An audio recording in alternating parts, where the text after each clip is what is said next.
Alright, we're getting Alpha. This is Insurgency.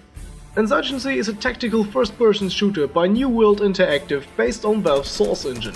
It was released in January 2014 and is the second game of the series. It's based on the popular 2007 released source mod Insurgency Modern Infantry Combat.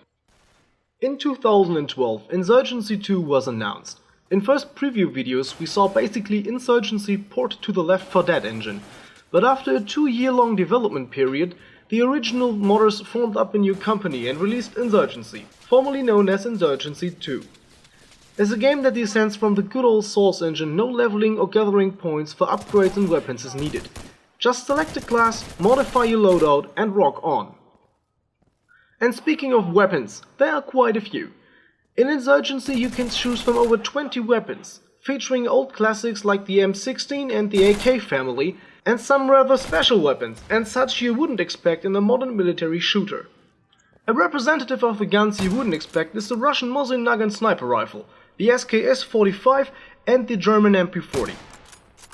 For every weapon in the game, various attachments are available, and this even counts for the old guns.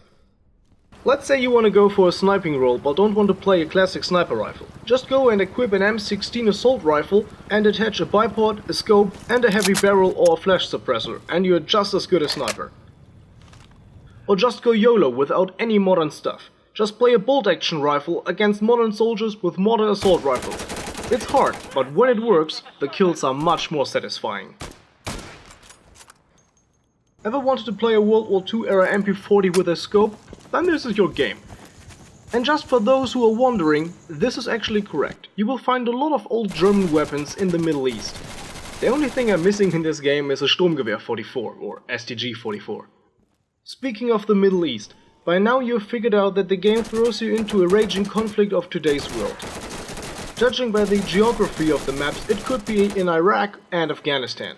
A literally explosive currentness for a video game. A good move to create a bit of neutrality, letting every team speak English. The game offers a variety of game modes based on player versus player and co-op battles. Capturing control points or blowing up enemy supply depots are essential components of these scenarios. All maps are relatively compact and can be crossed in short time. Compared to the predecessor, the looks have improved, though the game cannot compete with modern shooters, and some areas really show off the ugly side of this engine. And though the Source engine is old, a bit more could have been possible, especially when it comes to the water. The engine is capable of far more than this. About 10 years ago, this was done with an even older version of the Source engine. On the other hand, some effects look really good and contribute to an intense combat feeling. And if you combine that with some players who actually know what they're doing, you'll have a great tactical shooter. So, who is this game for? For those who are fed up with run and spray games like Call of every year the same duty and would like to play something more realistic.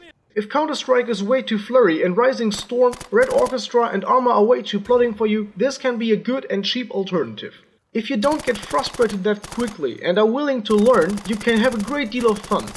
And even double of fun when you play with friends or people who know how to communicate and how tactics work. So for fans of tactical shooters, this is an absolute must-have.